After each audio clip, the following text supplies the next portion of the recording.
Dans cette usine, à quelques kilomètres de Poitiers, on évite de travailler les plastiques issus de la pétrochimie.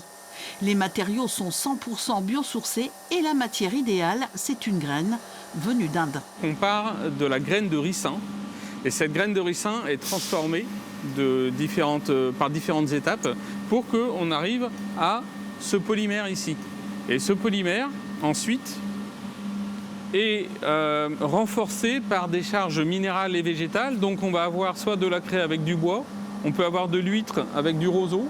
Après de nombreuses études scientifiques, l'idée a été brevetée en 2011. Futuramat, spécialisé dans l'extrusion de fibres végétales, fournit une matière première sous forme de granulés pour les transformateurs.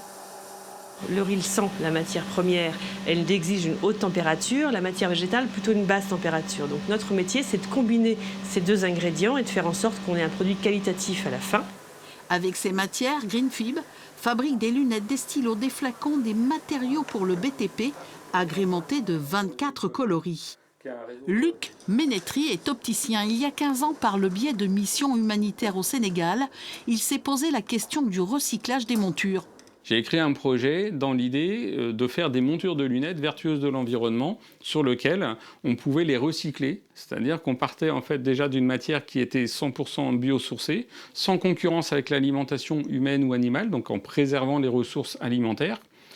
Si possible, élaborée en circuit court et surtout qu'il soit recyclable pour se dire que si la matière elle a une durée de vie, dans cette durée de vie, on va lui donner du coup plusieurs vies. 30 ans et recyclable 3 fois. Cette matière du futur se développe en France. 40 000 lunettes ont déjà été produites. Greenfib envisage de se lancer dans les ustensiles de cuisine, la vaisselle et la cosmétique.